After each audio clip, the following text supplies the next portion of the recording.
Pernahkah Anda membayangkan sebuah pelabuhan laut di tengah gurun? Mungkin terdengar seperti sesuatu yang diambil dari film fiksi ilmiah, tetapi tidak bagi Israel. Dengan teknologi dan tekadnya untuk memaksimalkan lahan dan sumber daya yang terbatas, negara ini memang berencana membangun kanal selebar 70 meter dan panjang 7,4 kilometer yang akan membelah daratan hingga mencapai sebuah lubang besar tempat pelabuhan laut tersebut akan dibangun. Namun, itu bukanlah segalanya. Pelabuhan gurun hanyalah sebagian dari rencana tersebut. Proyek ini juga mencakup jalur kereta api dan infrastruktur skala besar yang dapat meningkatkan total biaya usaha Israel hingga 20 miliar dolar. Kedengarannya ideal bagi Israel yang berkat proyek ini dapat menyelesaikan masalah logistiknya dan menghasilkan banyak uang. Namun, proyek ini juga menghadapi tantangan besar. Hari ini, kita akan melihat apa yang telah diciptakan oleh negara inovatif ini. Israel terutama berdagang dengan seluruh dunia melalui dua pelabuhan di Laut Mediterania, yaitu Ashdod dan Haifa. Pelabuhan Ashdod adalah salah satu pelabuhan utama Israel yang terletak hanya 25 mil di selatan Tel Aviv. Pelabuhan ini memainkan peran kunci dalam logistik Israel, menangani lebih dari 60% dari semua barang impor negara tersebut.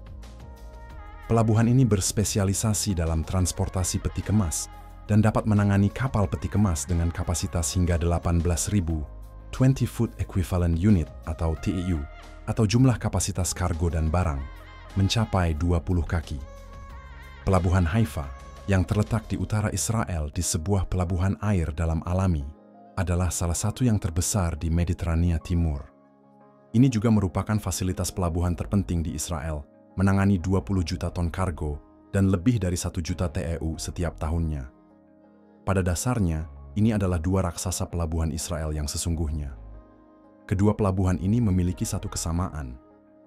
Untuk mendapatkan kargo, misalnya dari Asia Tenggara ke salah satu pelabuhan, Anda harus berlayar ke Laut Merah, lalu melewati terusan Suez, rute yang akhir-akhir ini sangat sulit. Masalah pertama dan terbesar adalah pemberontak Houthi, yang telah menjadi ancaman serius di Laut Merah, rute yang diambil kapal untuk mencapai terusan Suez, dan kemudian ke pelabuhan Israel. Mereka telah memaksa banyak perusahaan pelayaran besar, termasuk Maersk dan Hapag-Lloyd, untuk mengubah rute mereka sepenuhnya. Akibatnya, kapal-kapal kini berlayar mengelilingi Afrika melalui Tanjung Harapan, yang menambah waktu tempuh sekitar 10 hingga 14 hari, dan meningkatkan biaya bahan bakar hingga 1 juta dolar per kapal. Menurut perkiraan, dari bulan November hingga Maret 2023, sekitar 2.000 kapal mengubah rute mereka, yang menyebabkan biaya pengiriman meningkat 300% di beberapa rute. Hal ini menciptakan ketidakpastian yang besar dalam rantai pasokan global, karena gangguan di satu wilayah dapat memicu efek berantai di seluruh dunia, termasuk harga konsumen yang lebih tinggi. Menurut data, dari bulan Desember 2023 hingga Januari 2024, lalu lintas pengiriman melalui terusan Suez turun drastis sebesar 42%. Dengan kata lain, hampir setengah dari semua kargo bahkan tidak pernah sampai ke tujuan akhirnya. Tentu saja, sebagian besar kapal yang melewati terusan Suez adalah pengiriman dari dan ke Israel, sehingga negara ini sangat terpukul. Masalah lain yang tak kalah serius adalah kecelakaan dan insiden yang terjadi tepat di kanal itu sendiri. Salah satu contoh paling terkenal adalah insiden Ever Given pada tahun 2021. Selama 6 hari penyumbatan, 422 kapal yang membawa kargo senilai 9,6 miliar dolar per hari tidak dapat melewati kanal, menyebabkan kerugian besar bagi ekonomi global. Situasi ini membuktikan betapa cepat dan parahnya perdagangan dapat terganggu. Namun, itu bukanlah satu-satunya insiden dan bahkan bukan yang paling menakutkan. Pada tahun 1967, akibat perang 6 hari, kanal ditutup selama 8 tahun penuh. Periode ini merupakan pukulan besar bagi ekonomi global dan memaksa pemilik kapal untuk mencari rute alternatif, serta beralih ke kapal tanker super yang mampu berlayar mengelilingi Afrika, yang mengubah logistik selamanya. Jadi, bahkan di masa damai, kecelakaan apapun baik yang disebabkan oleh angin kencang, badai pasir, atau kesalahan manusia, dapat berakibat fatal. Ya, terusan Suez terus mengalami peningkatan yang seharusnya memperbaiki masalah yang ada, tetapi kecil kemungkinannya hal ini akan sepenuhnya melindungi dari kemungkinan kecelakaan yang menghalangi rute tersebut. Pada dasarnya, terusan Suez bagi Israel bukanlah tentang transportasi laut yang stabil. Ini tentang selalu mengantisipasi beberapa masalah yang dapat membuat perdagangan lebih mahal, atau bahkan menghentikannya sama sekali.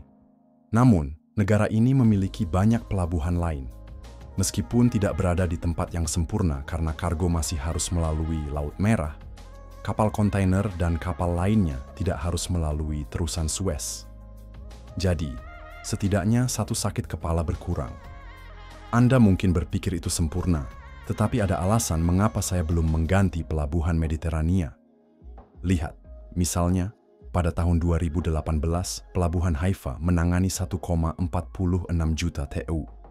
Pada saat yang sama, kapasitas maksimum pelabuhan Eilat diperkirakan sekitar 50.000 TEU, hampir 30 kali lebih sedikit. Mungkin mereka dapat memperluas fasilitas di selatan untuk menangani lebih banyak. Pelabuhan pulau terletak di lahan yang sangat sempit, sehingga membangun infrastruktur pelabuhan saja sudah menjadi tantangan. Di saat yang sama, kota ini merupakan simbol pariwisata Israel, sehingga banyak ruang yang tersita oleh infrastruktur terkait. Mereka harus merobohkan hotel, membersihkan dan merenovasi pantai, serta menyingkirkan fasilitas wisata lainnya. Hasilnya adalah kerugian finansial dan bahkan mungkin reputasi ibu kota pariwisata Israel, dan itu pun hanya jika kita bicara tentang merobohkan infrastrukturnya. Hampir tidak ada orang yang benar-benar menikmati berbaring di pantai tepat di sebelah kapal kontainer besar yang, mungkin menghalangi sinar matahari. Karena semua masalah yang disebutkan, muncullah ide untuk memindahkan pelabuhan pulau, yang berarti tidak perlu ada yang dilakukan dengan infrastruktur wisata yang ada, dan bahkan bisa diperluas lebih jauh. Ya, kita berbicara tentang memindahkan pelabuhan ke pedalaman. Proyek ini mendapatkan namanya dari arti sebenarnya dari pelabuhan tersebut, yaitu Gerbang Selatan. Elemen rekayasa utama proyek ini adalah pembangunan pelabuhan baru, yang seharusnya berada di pedalaman utara pelabuhan yang sudah ada, di daerah gurun di sini, 4,6 mil dari pantai, tepat di sebelah perbatasan dengan Yordania.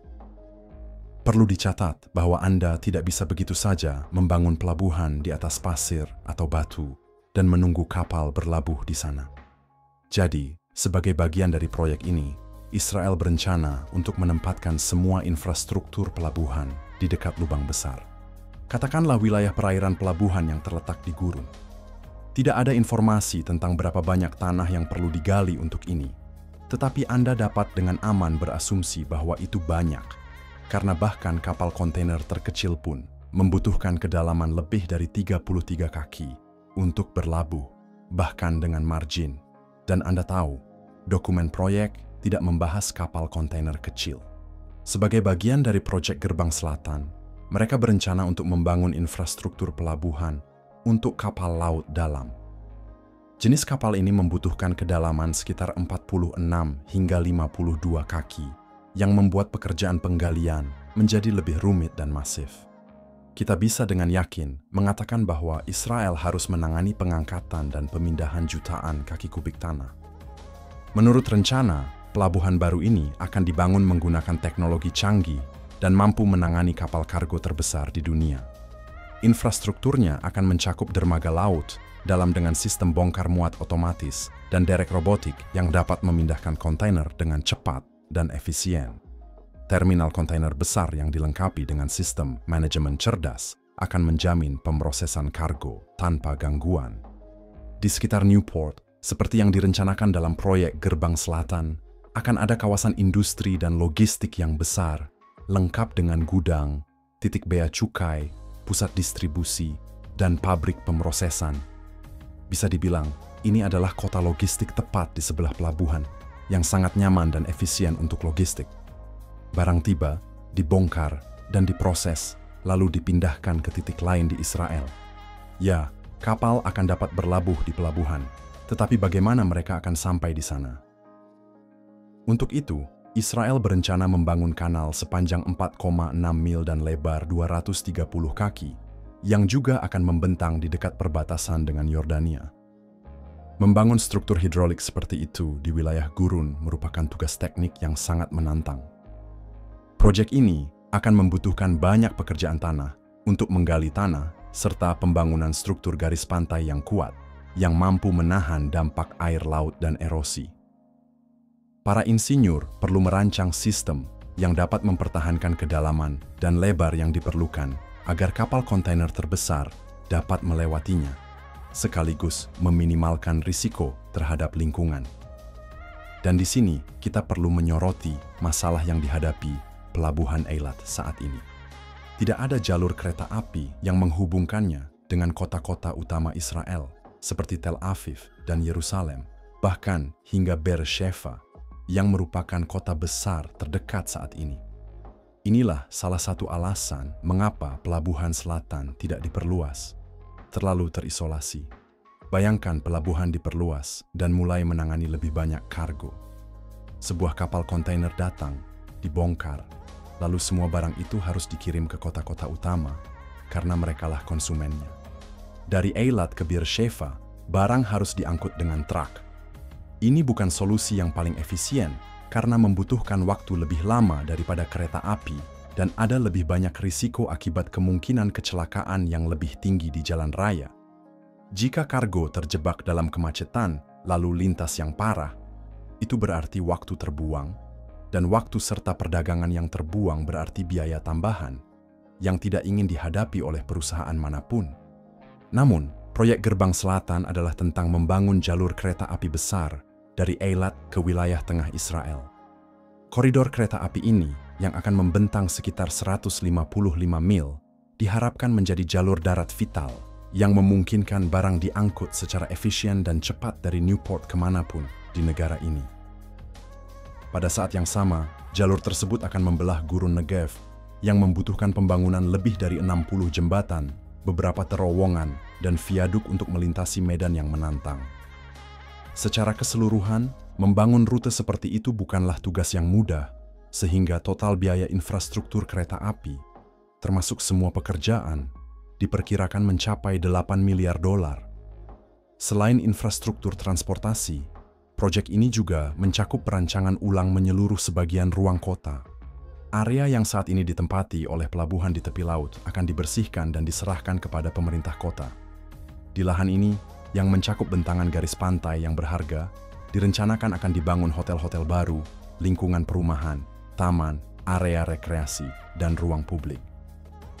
Langkah ini dimaksudkan untuk meningkatkan potensi pariwisata secara signifikan, menjadikan pesisirnya lebih mudah diakses oleh penduduk dan pengunjung, serta memberikan dorongan baru bagi pertumbuhan kota.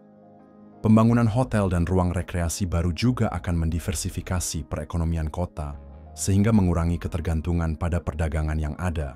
Ketika proyek pengalihan pelabuhan Eilat rampung sepenuhnya, pelabuhan ini akan menjadi salah satu aset strategis utama Israel, dengan dampak yang mendalam dan luas terhadap perekonomian, serta posisi geopolitik negara tersebut.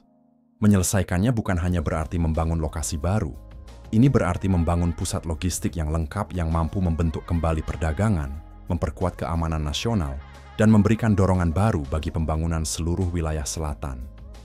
Setelah semua yang dibayangkan terwujud, Eilat akan benar-benar menjadi gerbang selatan, sebuah rute perdagangan yang bahkan dapat menampung kapal-kapal besar dan kemudian secara efisien mengangkut barang melalui kereta api ke wilayah paling maju di Israel.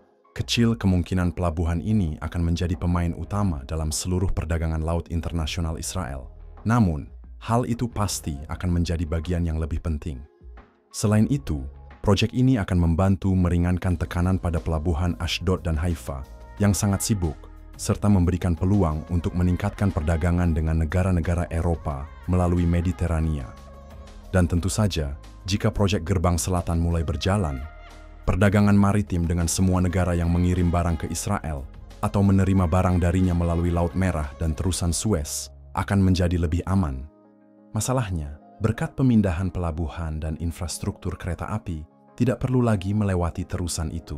yang terus-menerus berisiko mengalami insiden yang memperlambat arus kargo.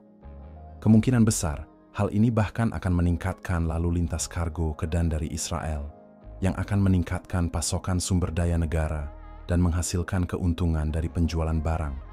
Selain itu, konstruksi, terutama dalam skala besar, menciptakan banyak lapangan kerja. Terlebih lagi, setelah proyek Gerbang Selatan selesai, semua infrastruktur yang dibangun juga akan membutuhkan banyak pekerja. Pelabuhan harus beroperasi, terusan perlu dirawat, dan kereta api juga.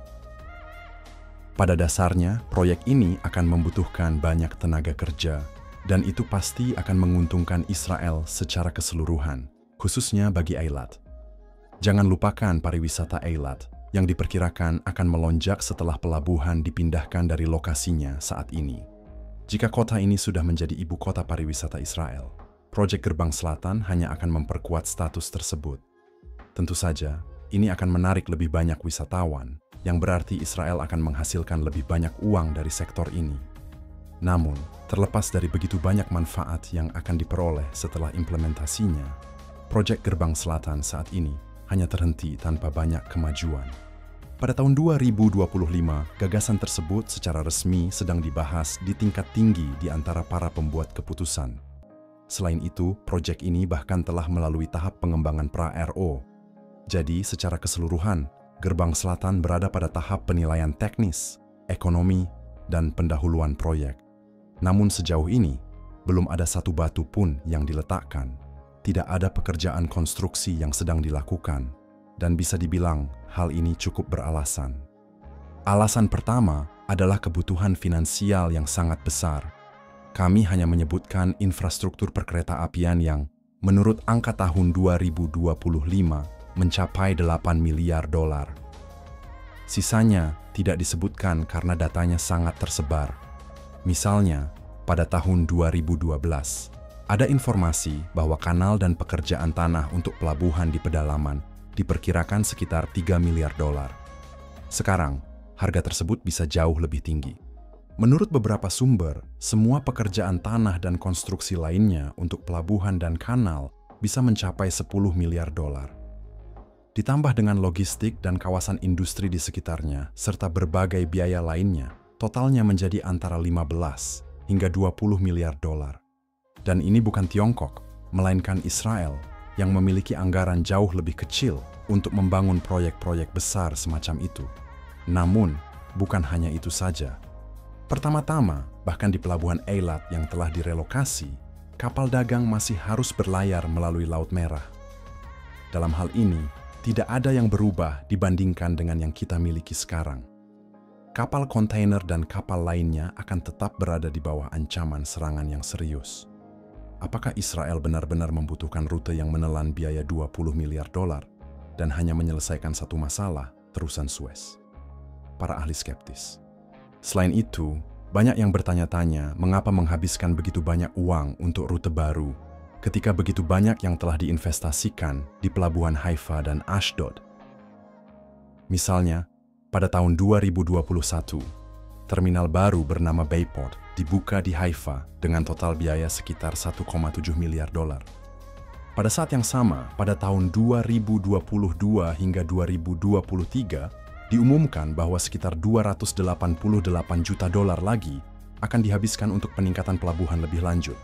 Sedangkan untuk Ashdod, ada informasi sekarang bahwa antara 650 hingga 700 juta dolar disisihkan untuk meningkatkan dermaga dan peralatan. Jadi, banyak uang telah dihabiskan, ditambah semua rencana peningkatan ini. Kemungkinan besar, orang-orang di balik proyek tersebut juga harus membayar berbagai kompensasi, bernegosiasi dengan kelompok konservasi, dan dengan masyarakat umum yang jelas-jelas peduli terhadap alam Teluk. Sederhananya, biaya yang sudah tinggi ini bisa jadi lebih tinggi lagi. Secara keseluruhan, jika proyek ini benar-benar berjalan, itu hanya akan terjadi setelah mengatasi beberapa rintangan serius. Namun, masih ada harapan karena proyek ini memang menjanjikan beberapa manfaat yang sangat besar. Apa pendapat Anda tentang mega proyek Israel ini? Mari kita diskusikan bersama di kolom komentar. Jangan lupa untuk like, subscribe, dan aktifkan notifikasinya agar Anda tidak ketinggalan video menarik lainnya. Sampai jumpa.